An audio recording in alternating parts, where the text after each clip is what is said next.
இயேசுவின் நாமத்தினால் உங்களை வாழ்த்துகிறேன். மீண்டுமாய் தேவனுடைய வார்த்தையோடு கூட உங்களை சந்திப்பதிலே மிகுந்த மகிழ்ச்சி அடைகிறேன். தொடர்ந்து நாம் செழித்திருக்க வேண்டும் என்பதை குறித்து நான் பேசி வருகிறேன். சில சமயங்களிலே இது ஒரு மாறுபட்ட அல்லது முரண்பட்ட கருத்தாக கூட சிலருக்கு தோன்றலாம். ஆனால் நாம் செழிப்பதற்கு ஒரு நோக்கம் இருக்கிறது. எப்பொழுதுமே இப்படிப்பட்ட காரியங்களை நாம் கற்றுக்கொள்ளும் பொழுது வேத வசனத்தை திரும்ப ஒரு முறை தெளிந்த பார்வையோடு கூட பார்க்க முயற்சிப்பது நல்லது. நாம் நம்பின ஒன்றே சரி என்பதோ அல்லது நாம் நம்பினதுதான் சரி என்று வாதாடுவதோ நமக்கு நல்லதல்ல. புதிய காரியங்கள் வரும்பொழுது தேவ வசனத்தோடு ஒத்து போகிறதா, உண்மையிலேயே அப்படி யோசிக்க முடியுமா என்பதை நாம் அறிந்து கொள்ள வேண்டும்.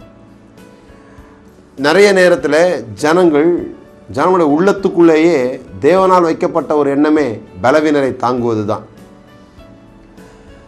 பாதிக்கப்படுகிறவர்கள் மேல் நமக்கு ஒரு பரிதாபம் ஏற்படுகிறது. அது அவசியமானது. ஏழ்மையானவர்கள் மேலே தரித்திரர்களுக்கு உதவ வேண்டும் என்று ஆண்டவர் சொல்லியிருக்கிறார். ஆனால் நாம் தரித்திரராக இருந்து கொண்டு தரித்திரருக்கு உதவ முடியாது. நாம் செழிப்படைவதன் மூலமாக தான் தரித்திரருக்கு உதவ முடியும். ஆனால் இன்றைக்கு உலகத்தில் மக்களுடைய மனதில் எப்படி ஆகிவிட்டது என்றால், வெற்றி பெறுகிறவர்களை பிடிக்காமல் போய்விடுகிறது. வெற்றி பெறுகிறவர்களுக்கு ஒரு நன்மை நடந்தாலே நமக்கு பிடிக்கிறதில்லை. ஒரு முறை ஆஸ்திரேலியாவுக்கும் பங்களாதேஷுக்கும் கிரிக்கெட் மேட்ச் நடந்து கொண்டிருந்தது. நான் அதை சிலரோடு உட்கார்ந்து பார்த்து கொண்டிருந்தேன். அன்றைக்கு பங்களாதேஷ் ஜெயிச்சிருச்சு ஆஸ்திரேலியாவை. ஆஸ்திரேலியானது ஒரு பெரிய டீம், பங்களாதேஷ் சின்ன டீம். உடனே என் கூட இருந்தவங்களாம் ரொம்ப சத்தம் போட்டு ஆர்ப்பரித்து கொண்டாடினாங்க. நான் கேட்டேன், ஆஸ்திரேலியாவுக்கும் இந்தியாவுக்கும் மேட்ச் நடந்திருந்து அதில் இந்தியா ஜெயிச்சிருந்ததுன்னா நீங்கள் சத்தம் போடுறதுல ஒரு காரணம் இருக்கும். ஆனால் இன்றைக்கி பங்களாதேஷ் ஜெயிச்சிருக்குது, ஆஸ்திரேலியா தோற்றுருக்குது, அதுக்கே இவ்வளோ ஆர்ப்பாட்டம் பண்ணுறீங்கன்னு கேட்டேன். அப்போ அவங்க சொன்னாங்க, நாங்கள் பங்களாதேஷ் ஜெயித்ததுக்காக இந்த ஆர்ப்பாட்டம் பண்ணலை, ஆஸ்திரேலியா தோத்துருச்சு அதனால தான் இவ்வளோ சந்தோஷம். நான் கேட்டேன், ஆஸ்திரேலியா தோத்ததில் உங்களுக்கு என்ன சந்தோஷம்னு கேட்டேன். அவன் எப்போ பார்த்தாலும் ஜெயிச்சுக்கிட்டே இருக்கிறான் பாருங்க. நான் அன்றைக்கி புரிஞ்சுக்கிட்டேன், ஒரு ஆள் எப்பவுமே ஜெயிச்சுட்டு இருந்தால் சில பேருக்கு பிடிக்கிறதே இல்லை. காரணமே தேவையில்லை, அவர் ஜெயிக்கிறார், அது ஒன்று போதும் பொறாமைகளை உண்டு பண்ணுவதற்கு. நம்ம அதுக்கு ஆயத்தமாக இருக்கணும். தாவீது ஜெயித்த போது சவுல் அவன் மேல் ஈட்டியை தூக்கி எறிஞ்சான். இந்த ஈட்டிகள்லாம் நமக்கு வரும் பாருங்க. ஆகவே இது இன்றைக்கு மாத்திரமல்ல, அன்றைக்கே இருந்திருக்கிறது. நீங்கள் லூக்கா எழுதின சுவிசேஷம் 18வது அதிகாரத்தில் 35வது வசனத்திலேருந்து வாசித்து பார்த்தீங்கன்னா, பர்த்திமேயு என்ற ஒரு குருடன் இயேசு எரியோ வழியாக வருகிறார். எரியோவுக்குள்ள நுழையிறதுக்கு முன்பாக இந்த சம்பவம் நடக்குது. அந்த வசனத்தை தொடர்ந்து நீங்கள் 19வது அதிகாரம் போய் வாசித்து பார்த்தீங்கன்னா முக்கியமான ஒரு காரியத்தை நாம் விளங்கிக் கொள்ளலாம். பின்பு அவர் எரியோவுக்கு சமீபமாய் வரும்போது ஒரு குருடன் வழியருகே உட்கார்ந்து பிச்சை கேட்டுக் கொண்டிருந்தான். ஜனங்கள் நடக்கிற சத்தத்தை அவன் கேட்டு இது என்ன என்று விசாரித்தான். நசரேயனாகிய இயேசு போகிறார் என்று அவனுக்கு அறிவித்தார்கள். அப்பொழுது அவன், இயேசுவே தாவீதின் குமாரனை எனக்கு இறங்கும் என்றான். அவன் கிட்ட வந்தபோது அவனை நோக்கி, நான் உனக்கு என்ன செய்ய வேண்டும் என்று இருக்கிறாய் என்று கேட்டார். அதற்கு அவன், ஆண்டவரே, நான் பார்வையடைய வேண்டும் என்றான். இயேசு அவனை நோக்கி, நீ பார்வையடைவாயாக, உன் விசுவாசம் உன்னை ரட்சித்தது என்றார். பாருங்க, ஒரு ஏழை, ஒரு பிச்சைக்காரனுக்கு ஆண்டவர் அற்புதத்தை செய்கிறார். எங்க? எரிகோ கோட்டைக்கு போவதற்கு முன்பாக, எரிகோவுக்கு சமீபமாக இருக்கும்போது. அதே ஆண்டவர் அதே நாளில் உடனடியாக இந்த பர்த்திமேயும் கூடவே வருகிறான். அவருக்கு பின் சென்றான் என்று போட்டிருக்கிறது. உடனே அவன் பார்வையடைந்து தேவனை மகிமைப்படுத்தி கொண்டே அவருக்கு பின் சென்றான். அப்போ உள்ள எரிகோவுக்குள்ள நுழைஞ்சாச்சு. ஆண்டவர் எரிகோவுக்குள்ள நுழைஞ்சிட்டாரு. நுழைஞ்ச பிறகு அங்கு ஒரு விஷயம் நடக்கிறது. அவர் எரிகோவுக்குள் பிரவேசித்து அதன் வழியாக நடந்து போகையில் ஆயக்காரனுக்கு தலைவனும் ஐஸ்வர்யமாக இருந்த சகே எனப்பட்ட ஒரு மனுஷன், இங்கே ஒரு பணக்காரன், ஐஸ்வர்யவான், ஆயக்காரன், இயேசு எப்படிப்பட்டவரோ என்று பார்க்க வகை தேடினான். அவன் குள்ளனான் அப்படினால் ஜனக்கூட்டத்தில் அவரை காணக்கூடாமல். இதெல்லாம் உங்களுக்கு தெரியும். குள்ளனாக இருந்தான், ஒரு காட்டத்தி மரத்தின் மேலே ஏறினான். இயேசு அண்ணாந்து பார்த்து, சகேவே சீக்கிரமாக இறங்கி வா, இன்றைக்கி நான் உனக்கு வீட்டில் தங்க போகிறேன் அப்படின்னு சொல்கிறார். இதான் சம்பவம். இந்த 2 சம்பவங்களும் அடுத்தடுத்து வருகிறது. அங்கு சொல்கிறாரு உன் விசுவாசம் உன்னை ரட்சித்தது, இங்கே சொல்கிறாரு இந்த வீட்டுக்கு ரட்சிப்பு வந்தது. ஆண்டவர்கிட்ட பாகுபாடு இல்லை, ஆண்டவர்கிட்ட ஏழை பணக்காரங்கன்னு இல்லை. அவருக்கு தெரியும் 2 பேருக்குமே ரட்சிப்பு வேணும்னு சொல்லி. நமக்கு ஒரு பாகுபாடு இருக்கிறது. சில பேர் பணக்காரங்க மேலே ஒரு பிரியத்தை வைத்து அவங்கள்ட்ட கிடைக்க பணத்துக்காக அவர்களுக்கு ஒரு பெரிய மதிப்பெல்லாம் கொடுத்து, யாக்கோபு சொல்கிறது போல் மினுக்குள்ள வஸ்திரம் தரித்து மோதிரம் அணிந்து ஒருத்தன் வந்தால் அவனுக்கு இடத்த கொடுத்து அப்படி பண்ணாதீங்க அப்படின்னு சொல்கிறார். ஆனால் சில இடங்களில் அது அப்படியே மாறி இருக்குது. அவங்க மினுக்கு வஸ்திரம் தரித்திருக்கிறதுனாலேயே அவங்கள கண்டுக்கிறது இல்லை. இப்போ எடுத்துக்காட்டாக ஒரு கூட்டத்துக்கு ஒருத்தர் வர்றாங்க, ரொம்ப அழுக்கு வஸ்திரம் தரித்து உடலெல்லாம் புண்களோட வேதனையோடு கூட ஒருத்தர் வர்றாங்கன்னா நம்ம எல்லாம் அவங்கள பரிதாபமாக பார்ப்போம். இன்றைக்கி ஆண்டவர் அவங்களுக்கு ஏதாவது அற்புதம் செஞ்சு ஆகணும் அப்படின்னு சொல்லி ஜெபம் பண்ணுவோம். இந்த வீடியோ கேமராலாம் கூட அவங்கள நோக்கி தான் திரும்பி நிற்கும். ஆனால் அதே கூட்டத்தில் ஒருத்தர் நல்ல வஸ்திரம் தரித்து அவருக்கு எந்த வியாதியும் இல்லை, எந்த புண்ணும் இல்லை, அவர் வந்து உட்கார்றாரு, அவர் ஒரு பெரிய பணக்காரர் வந்து உட்கார்றாருன்னா அவருக்கு ஆண்டவர் ஏதாவது செய்வார் அப்படின்னு நிறைய பேரால் நினைக்க முடியல. அதே பரிதாப பார்வையால் இவர் மேலே பார்க்க முடியல. ஏன் தெரியுமா? நம்ம சரீர பிரகாரமான காரியங்களை தான் பார்க்குறோம். அவங்களுக்கு புண்ணு இருக்குது, வஸ்திரம் சரியில்லை. ஆனால் 2 பேருக்குள்ளேயும் ஆத்துமா இருக்கிறது அருமையானவர்களே. அதனால தான் எனக்கு சில சமயத்தில் ஆச்சரியமாக இருக்கும். எங்கேயோ காடுகளுக்கும் மலைகளுக்குள்ள எங்கேயோ போய் மிஷினரியாக ஊழியம் செய்கிறோம். ரொம்ப நல்ல விஷயந்தான், அதில் எந்த தவறுதலும் கிடையாது. ஆண்டவர் மகிமைப்படுகிறார். ஆனால் அங்கே இருக்கிற உற்சாகம், அங்கு செய்யணும்னு இருக்கிற உற்சாகம் ஏன் ஒரு நல்ல இடத்துல செய்யணும்னு வரமாட்டேங்குது? நம்மள எத்தனை பேர் தைரியமாக போய் ஐஸ்வர்யவானுடைய வீடுகளை தட்டி அவர்களுக்கு சுவிசேஷம் சொல்ல முயற்சித்திருக்கிறோம். நம்ம ஏதோ கஷ்டப்பட்டவங்க மத்தியில் போய் தான் அதை சொல்கிறோம். ஆனால் நான் சொல்லுகிறேன், இவரோட அவர்களுக்கு அதிகமாக தேவையாக இருக்குது. இந்த குருடன் பாருங்க, பார்வையடைய வேண்டும் என்று விரும்பினான், அவ்வளவுதான். இந்த உலகத்தை பார்க்கணும், எல்லாரும் கண்ணு இருக்குது, எனக்கு கண்ணு வேணும்னு விரும்பினான். ஆனால் இந்த சகேயை இயேசுவை காண விரும்பினான். 2க்கும் எவ்வளோ வித்தியாசம் இருக்கு. இவன் காண விரும்பினான், அவன் இயேசுவை காண விரும்பினான். அதனால தான் இயேசு வெறும் தரித்திரருக்கும் ஏழைகளுக்கும் மாத்திரம் நண்பரா இல்லை, அவரை சுற்றிலும் யோவனால் சூசனால்னு சொல்லி பணக்காரர்கள் அவரை சுற்றி இருந்தாங்க.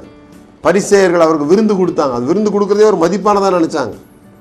நிக்கதேமு என்ற ஒரு வேதபாரகன், அவர் நல்ல ஐஸ்வர்யவான், அவன் இயேசுக்கு பணக்காரராக இருந்தான். லாசரு, மரியாள், மார்த்தாள், அவங்க ஒரு நல்ல ஐஸ்வர்யம் உள்ளவர்கள்.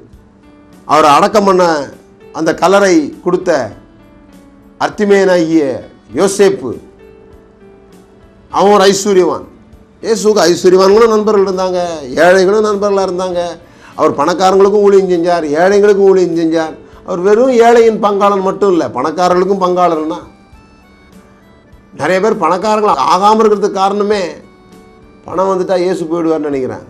இல்லை, அவர் பணத்தை கண்டு பயப்படுறவர் இல்லைங்க, பயப்படாதீங்க.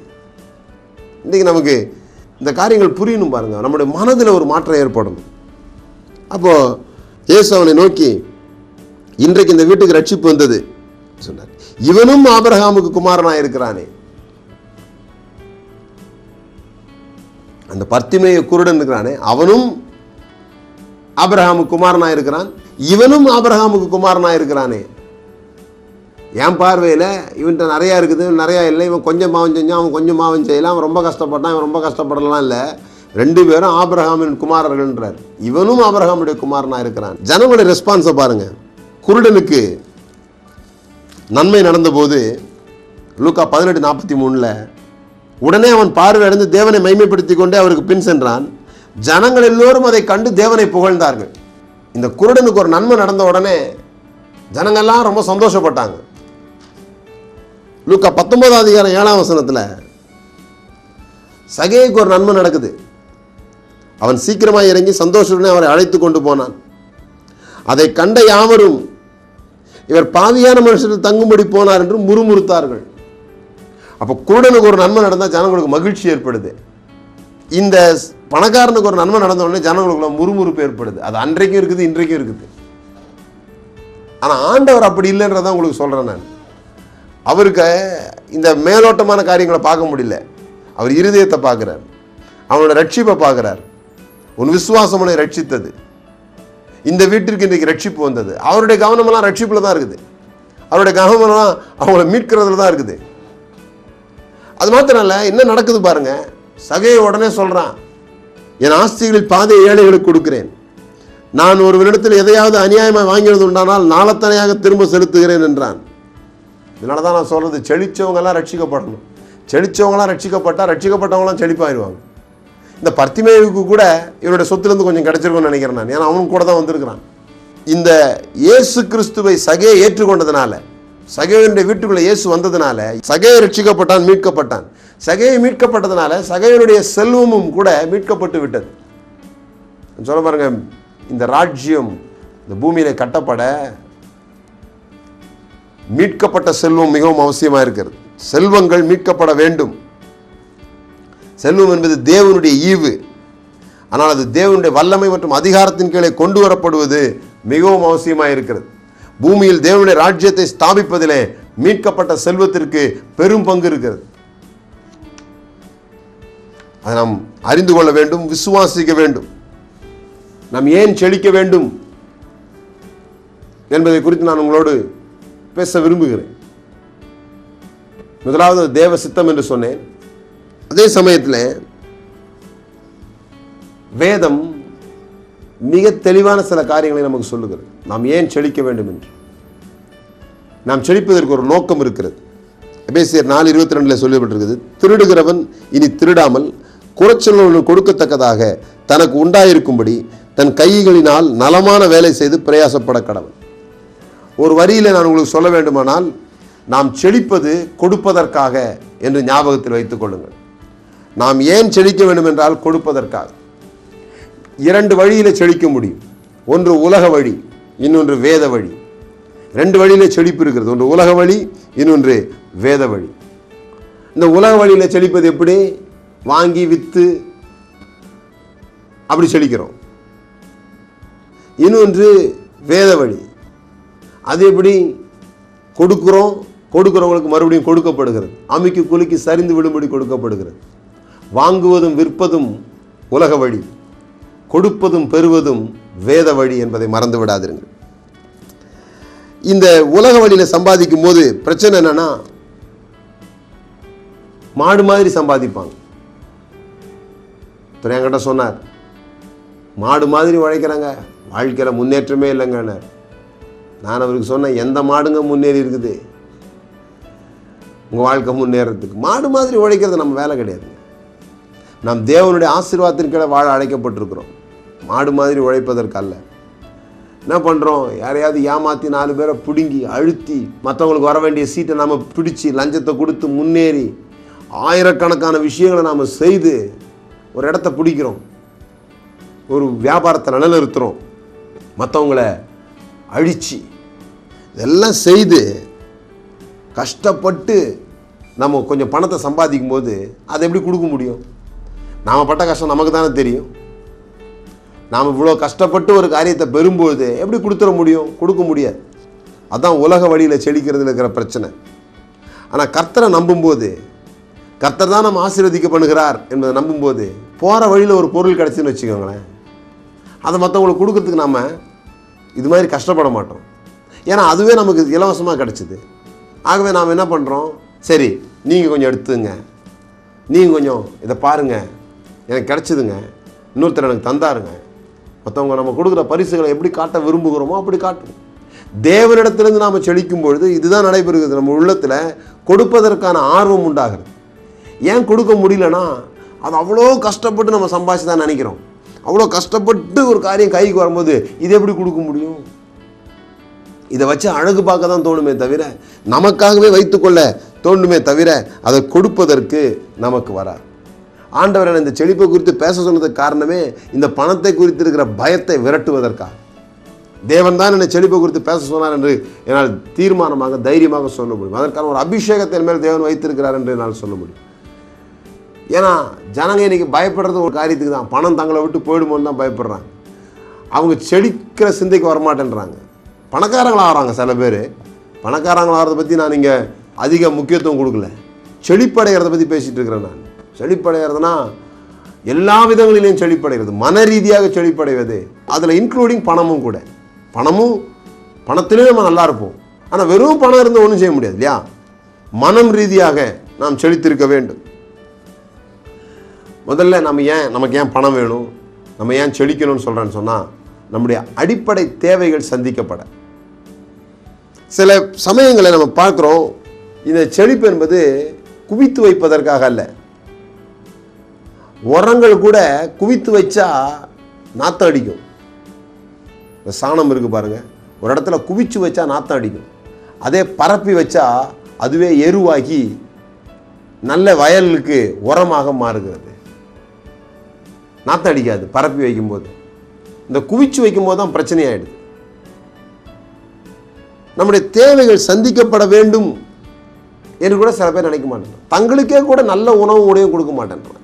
சில பேர் நான் பார்த்துருக்கிறேன், நல்ல ப்ரஷ் கூட யூஸ் பண்ண மாட்டேன்றாங்க. வாங்கினா மோசமான பொருளை வாங்குறாங்க, கேட்டால் பணம் இல்லைன்றாங்க. ஆனால் அவங்கள்ட்ட பணம் இருக்குது, அதை செலவு பண்ணி தங்களுக்கான ஒரு நல்ல காரியத்தை வாங்கணும்னு கூட அவங்களுக்கு தெரிய மாட்டேங்குது.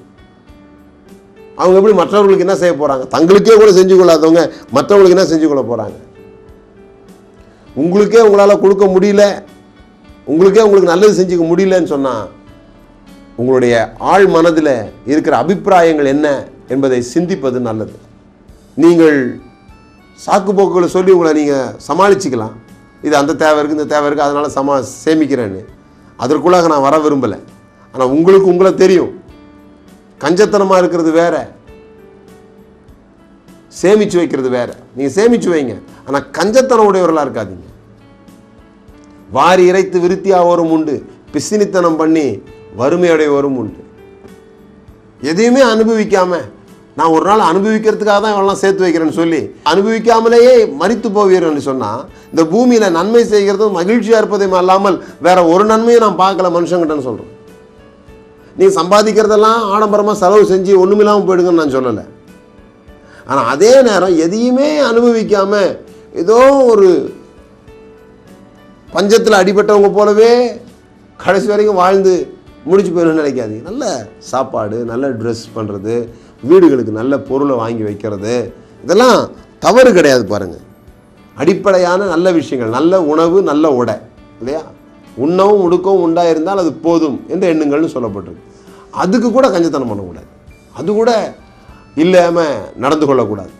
சில பேர் சொல்லும்போது எனக்கு வேடிக்கையாக இருக்கும், வயிற்றை கட்டி வாயை கட்டி சேர்த்ததுன்னுவாங்க. ஏன் வயிற்றை கட்டினாங்க வாயை கட்டினாங்கன்னு தான் எனக்கு தெரியல. ஏன்னா நம்ம சம்பாதிக்கிறதே இந்த வயிற்றுக்காக, சாப்பிடணும் அப்படின்றதுக்கு நிறைய பேர் சம்பாதிக்கிறாங்க. அப்புறம் அதில் என்ன கட்டுறது? அப்போ கவனிங்க, நீங்கள் உங்களை விசேஷமானவர்களாக பாருங்கள். தரித்திரம் என்பது ஒரு ஆவி. இந்த மனம் இருக்குதே, இந்த மனதில் கிரியை செய்கிற ஆவிகள் தான் இந்த மாதிரிலாம் எண்ணத்தை தூண்டுகிறது. இந்த தரித்திர ஆவியிலிருந்து நாம் விடுதலை பெற வேண்டும். தரித்திரருக்கு சுவிசேஷம் பிரசங்கிக்கப்பட வேண்டும். நீங்கள் அப்படியே தரித்திரத்திலே வாழ்ந்து தரித்திரத்திலே சாவணுன்ற அவசியம் இல்லை. நீங்கள் செழிப்படைய முடியும், மீட்கப்பட்டவர்களாக இருக்க முடியும் என்பதை நாம் சொல்ல வேண்டும். வாழ்வு காலத்தில் நன்மையை அனுபவித்திரு என்று வேதம் சொல்லுகிறது. ரெண்டாவது, நம்ம ஏன் செழிக்கணும்னா குடும்பத்துக்கு கொடுப்பதற்காக. உங்களுக்கு தெரியுமா, அவ்விசுவாசிகளை விட கெட்டவங்களாக இருக்க முடியும். எப்போ தெரியுமா? ஒருவன் தன் சொந்த ஜனங்களையும் விசேஷமாக தன் வீட்டாரையும் விசாரியாமற் போனான், அவன் விசுவாசத்தை மறுதலித்தவனும் அவ்விசுவாசியிலும் கெட்டவனுமாயிருப்பான். விசுவாசத்தை மறுதலித்தவனும் அவ்விசுவாசியில் கெட்டவனுமாயிருப்பான். 1 தீமோத்தேயு 5வது அதிகாரம் 8வது வசனம். இப்படி பார்த்தா நிறைய பேர் விசுவாசத்தை மறுதலித்தவன். ஏன்னு சொன்னால், தங்கள் சொந்த வீட்டை கவனிக்க மாட்டேன்றாங்க. அவங்க பெரிய தியாகிகளை போல நடந்து கொள்வாங்க. தேவனுக்கு முந்தாதீங்க, தேவனோட பரிசுத்தவன் ஆகாதீங்க. அவர் சொல்கிறாரு, சில சமயத்தில் கீழ்ப்படுகிறதுல தேவன் நமக்கு அனுபவிக்க கொடுத்துருக்கிறத பெற்றுக்கொள்வது ஒரு கீழ்ப்படிதல். பாருங்கள், நன்மையான காரியங்களை பெற்றுக்கொண்டு அனுபவிக்க வேண்டும் என்று தேவன் விரும்புகிறார். உங்கள் குடும்பத்துக்காரங்கள்ட்ட, உங்கள் குடும்பத்துக்கு ஒரு உரிமை இருக்குது. உங்கள்கிட்ட இருந்து நல்ல பொருளை எதிர்பார்க்குற உரிமை உங்கள் குடும்பத்தாருக்கு இருக்குது. உங்கள் மனைவி பிள்ளைங்களுக்கு நல்ல பொருட்களை அனுபவிப்பது உங்கள் வீட்டாருடைய உரிமை. கண்காணியானவன் தன் வீட்டை நன்றாய் நடத்துகிறவனாக இருக்க வேண்டும். நீங்கள் நல்லா நடத்தணும்னு வேதம் சொல்லுகிறது. சில பேர் யோசிப்பாங்க, இப்போ கல்யாணத்துக்கு முன்னால் நல்லா இருந்தேன், கல்யாணம் ஆன பிறகு செலவு பண்ணியே என் காசெல்லாம் போகுது அப்படின்னு மனைவி பிள்ளைகளுக்கு செலவு பண்ணுறது ஒரு பெரிய கஷ்டமாக நினைப்பாங்க. ஆனால் வேதம் சொல்லுகிறது, மனைவியை கண்டடைகிறவன் நன்மையானதை கண்டடைகிறான், கர்த்தரால் தயையும் பெற்றுக்கொள்ளுகிறான். இப்போ மனைவியை கண்டடைகிறவன் என்னத்தை கண்டடைகிறான்? நன்மையை கண்டடைகிறான். கர்த்தரால் அவனுக்கு ஒரு தயை உண்டாகுது. நான் சொல்கிறது நீங்கள் நல்லா கவனிங்க. உங்களுக்கு நீங்கள் திருமணம் பண்ணும்போது இந்த திருமணத்துக்கு பிறகு உங்கள் மனைவிக்கும் பிள்ளைக்கும் கொடுக்க வேண்டும் என்ற எண்ணம் உங்களுக்கு இருக்குமானால், நன்றாக செய்ய வேண்டும் என்ற ஆர்வம் உங்களுக்கு இருக்குமானால், ஒன்றை நீங்கள் புரிந்து கொள்ள வேண்டும், அதற்கான தயையும் கர்த்தர் ஏற்கனவே உங்களுக்கு தந்திருக்கிறார். அதற்கான தயை உங்களுக்கு இருக்கிறது என்பதை அறிந்து கொள்ளுங்கள். மனைவியை அடையும் போது அவர்களுக்கு என்னென்ன செய்ய வேண்டுமோ அதற்கான தயையும் கர்த்தரால் பெற்றுக்கொள்கிறோம்.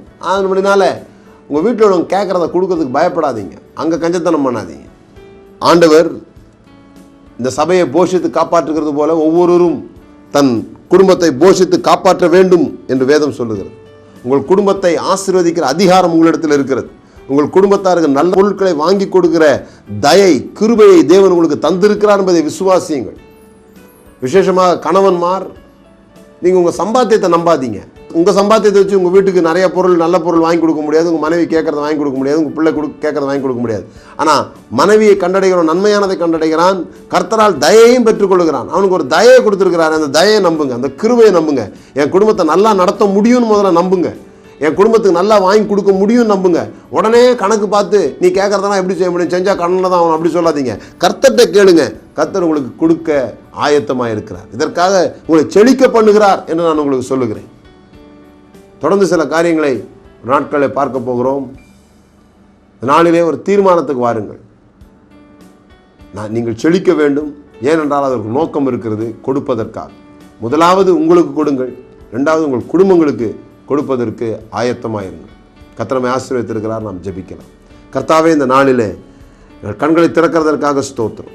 சில வேளைகளில் எங்களுக்கு புரிந்து கொள்ள முடியாததாகவும் நாங்கள் நம்புகிறதற்கு எதிரானதாக இருந்தால், வேத வசனத்தின் அடிப்படையில் தன் குடும்பத்தாரை சரியாய் நடத்தாதவன் விசுவாசத்தை மறுதளித்தவனும் அவ்விசுவாசியிலும் கட்டவனுமாய் இருக்கிறான் என்று சொல்லப்பட்டிருக்கிறதே, எங்கள் குடும்பத்தை நன்றாய் பராமரிக்க எங்களுக்கு தந்திருக்கிற தயைக்காக உமக்கு நன்றி செலுத்துகிறோம். அந்த தயையை பெற்றுக்கொள்கிறோம், அதை விசுவாசிக்கிறோம்.